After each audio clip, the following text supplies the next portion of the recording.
बिस्मिल्लाहिर्रहमानिर्रहीम। अस्सलामुअलैकुम। Welcome to base code learning.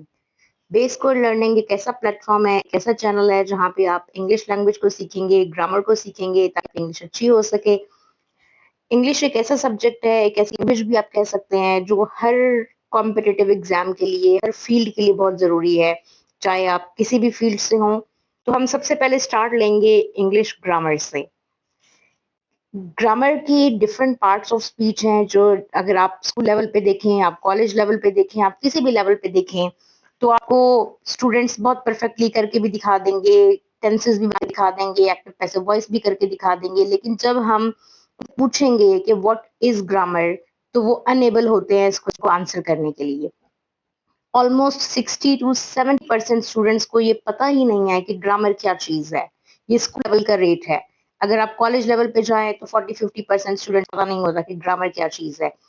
और होता भी यही है मोस्टली कि हम चीजों को पढ़ा देते हैं, सिखा देते हैं, लेकिन ये नहीं बताते कि ग्रामर क्या चीज है और ग्रामर का पर्पस क्या है और ग्रामर को हम स्ट्रॉन्ग कैसे कर सकते हैं। और अगर हमारी ग्रामर स्ट्रॉन्ग नहीं होगी तो हम किसी भी कॉम्पिटेटिव एग्जाम में, किसी भी बोर्ड एग्जाम में, कहीं पे भी हम जो है हमारे इंच मार्क्स कम आने की वजह यही होती है। और जो सिस्टम है एजुकेशन, जो हमारा सिस्टम, उसमें यही प्रॉब्लम है कि बच्चे लैग बिहाइंड कर रहे हैं, फुलफिल नहीं कर पाते क्राइटेरिया को। वजह है कि उन्हें इंग्लिश आती ही नहीं है, वो इंग्लिश को समझ ही नहीं पाते हैं। तो आज हम सबसे पहले स्टार्ट लेंगे ग्रामर कि ग्रामर क्या चीज है। तो ग्रामर जो है, it is the system and structure of the language. ये लैंग्वेज का स्ट्रक्चर है। आप ये कह सकते हैं कि लैंग्वेज का ढांचा, आप कह सकते हैं इसे, पूरी बिल्डिंग ब्लॉक लैंग्वेज का ये। It tells us how to use the words correctly to make clear and meaningful sentences. अगर आपको कहीं आ जाए कि what is grammar, ये define grammar, या what do you know about grammar, तो grammar is just the system and structure of the language and it tells us how to use the words correctly to make clear and meaningful sentences. ठीक, यहाँ पे देखें जैसे कोई भी game होती है, गेम के रूल्स होते हैं ताकि आप उसे खेल सको। तो इसी तरह जो हमारे पास लैंग्वेज है, जो इंग्लिश लैंग्वेज है, उसके भी रूल हैं ताकि आप उसे स्पीक कर सको करेक्टली, आप उसे राइट कर सको करेक्टली।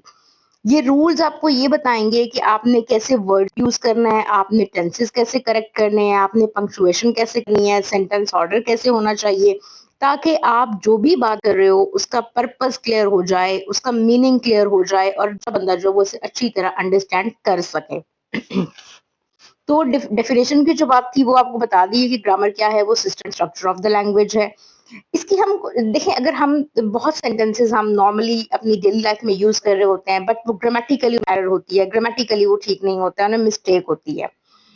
यहाँ पे देखें, हम सबसे पहले स्टार्ट करते हैं, हम एक सेंटेंस ले लेते हैं जिसमें हमारे पास है he going to school yesterday. ठीक है, he going to school yesterday.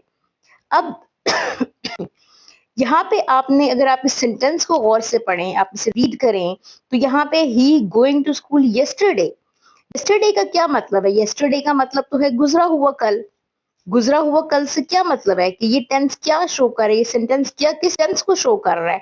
तो ये आप बता रहा है कि ये जो टेंस है ये आपका पास्ट टेंस है।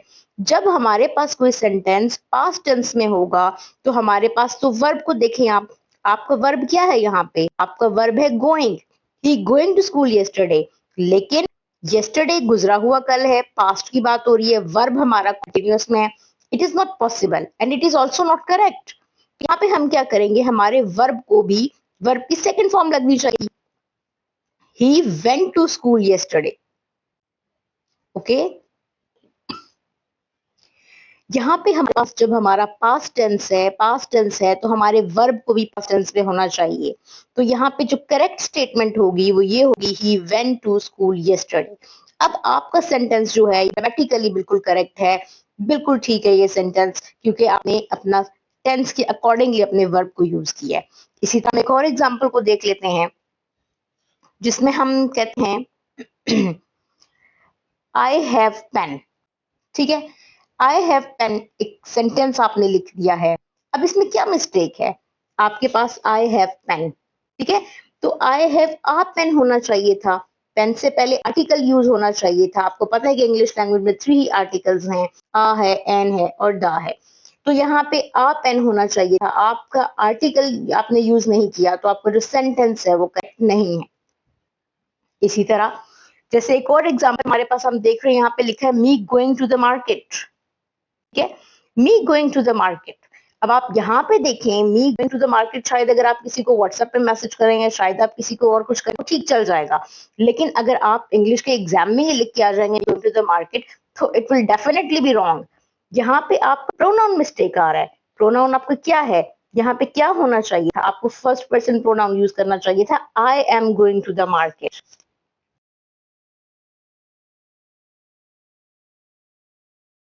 अगली एग्जाम्पल पे चलें। देखिए यहाँ पे एग्जाम्पल है हमारे पास, शी इज ईटिंग एप्पल। ये सेंटेंस जो है इसमें क्या एरर आपको नजर आ रही है? यहाँ पे हमने कहा शी इज ईटिंग एप्पल, जबकि ये जो सेंटेंस है ये ग्रामेटिकली रॉन्ग है। क्यों रॉन्ग है, क्या मिस्टेक है इसमें? क्योंकि इसमें आर्टिकल मिस्टेक है। आपके पास आर्टिकल नहीं है, आर्टिकल मिस हो रहा है यहाँ पे। आर्टिकल आपने पढ़े होंगे, 3 आर्टिकल्स होते हैं इंग्लिश लैंग्वेज में, 3 आर्टिकल्स होते हैं, आ होता है, एन होता है और द होता है।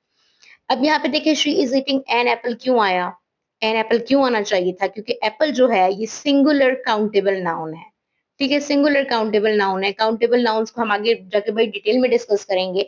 इन सिंपल जिसे आप काउंट कर सकते हैं वो काउंटेबल नाउन होता है। तो सिंगुलर काउंटेबल नाउन है, तो यहाँ पे या तो आपके पास आ होना चाहिए था या आपके पास एन होना चाहिए था।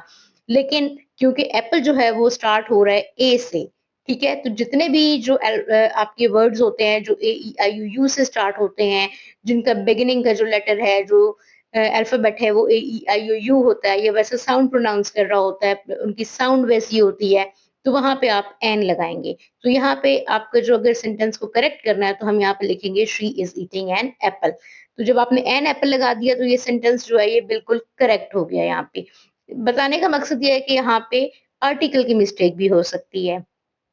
इसी तरह नेक्स्ट एग्जांपल पे हम देखते हैं, the cat is the table.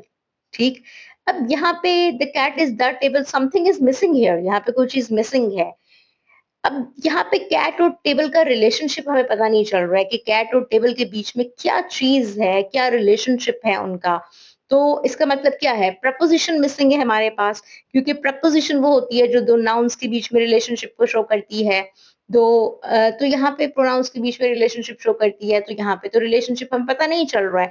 हम क्या करेंगे, अगर तो हम यहाँ पे कर देते हैं the cat is under, the cat is on, the cat is near the table, तो ये जो है अंडर, ऑन, नियर, ये सब क्या है, ये प्रपोजिशंस हैं। प्रपोजिशन क्यों रिक्वायर्ड है यहाँ पे, कि हमें पता चले कि कैट और टेबल के बीच में क्या रिलेशनशिप है। अगर हम लगाते हैं the cat is under the table, तो हमें पता चलता है कि हमारी जो कैट है वो टेबल के नीचे है।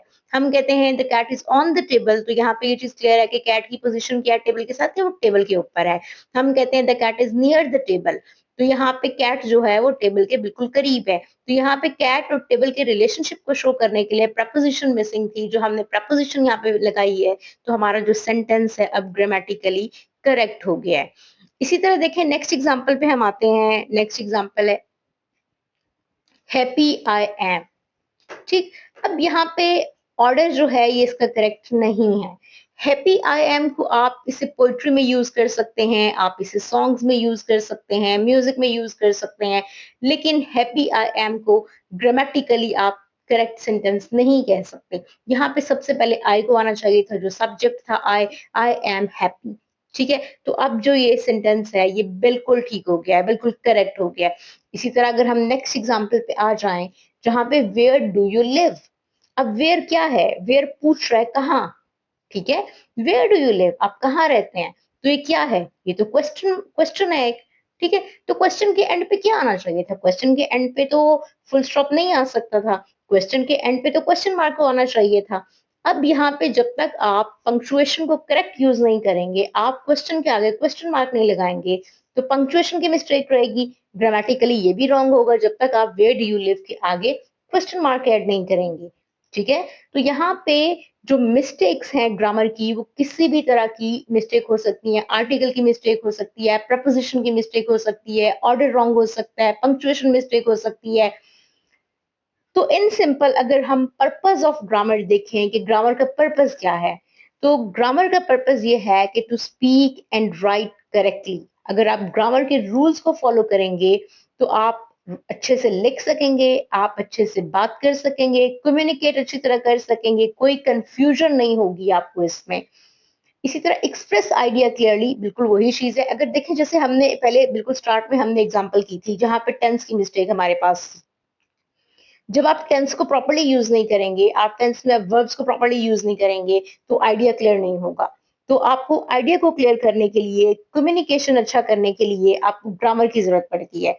ठीक है, तो जो सेकंड पर्पज है ग्रामर का वो ये है कि to express the idea clearly.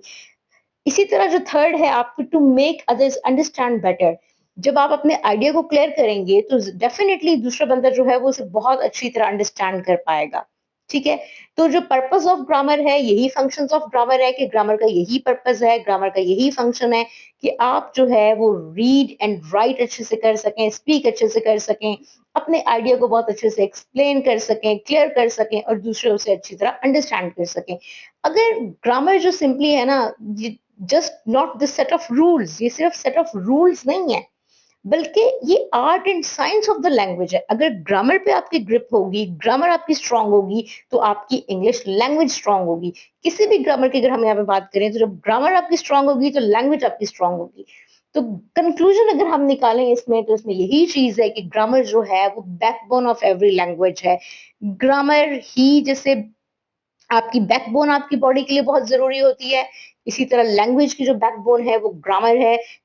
इसका जो रोल है वो बहुत इंपॉर्टेंट है लैंग्वेज में। अगर ग्रामर नहीं होगी, अगर आप ग्रामर के रूल्स को फॉलो नहीं करेंगे तो जो लैंग्वेज है उसका मीनिंग क्लियर नहीं होगा और उसका जो ऑर्डर है वो क्लियर नहीं होगा, ऑर्डर करेक्ट नहीं होगा, सारा जो लैंग्वेज है उसका जो चार्म है वो सब का सब जो है वो खत्म हो जाएगा। और दूसरी तरफ आप ये भी कह सकते हैं कि हमारे जो सेंटेंसेस हैं वो बहुत ज्यादा वीक हो जाएंगे, वो उनमें चार्म नहीं रहेगा, अंडरस्टैंडिंग नहीं रहेगी। तो सबसे पहले अगर इंग्लिश लैंग्वेज को सीखना है तो इंग्लिश ग्रामर को सीखना है। आज की वीडियो में हमने जो चीज पढ़ी है, जो चीज सीखी है, वो हमने जस्ट ग्रामर को सीखा है कि ग्रामर क्या चीज है, ग्रामर का फंक्शन क्या है, ग्रामर का पर्पस क्या है और ग्रामर के रूल्स को फॉलो करना क्यों जरूरी है। तो आई होप कि आपको ये सब बहुत अच्छे से समझ आ गया होगा। इसे बहुत अच्छे से अगर आप इसके नोट्स बनाना चाहें तो आप इसके नोट्स बना सकते हैं। आप वीडियो को बार-बार सुने, जहाँ पे कन्फ्यूजन हो आप कमेंट से पूछ सकते हैं। तो अगर कोई भी अगर नया आइडिया आपके पास है, जो नई चीज़ आपके पास है, जो आप सीखना चाहते हैं, आप समझना चाहते हैं, तो आप कमेंट्स में मुझे वो भी बता सकते हैं।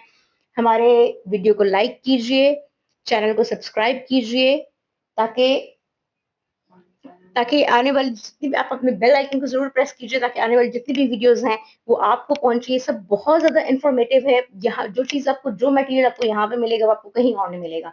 तो काइंडली आप इन सबको बहुत अच्छे से समझे। इंग्लिश लैंग्वेज को सीखने के लिए इस प्लेटफॉर्म को जरूर ज्वाइन कीजिए। Thank you so very much. Next video में पार्ट्स ऑफ ग्रामर के साथ आपके साथ हाजिर होंगे। टिल देन, अल्लाह हाफिज एंड टेक केयर।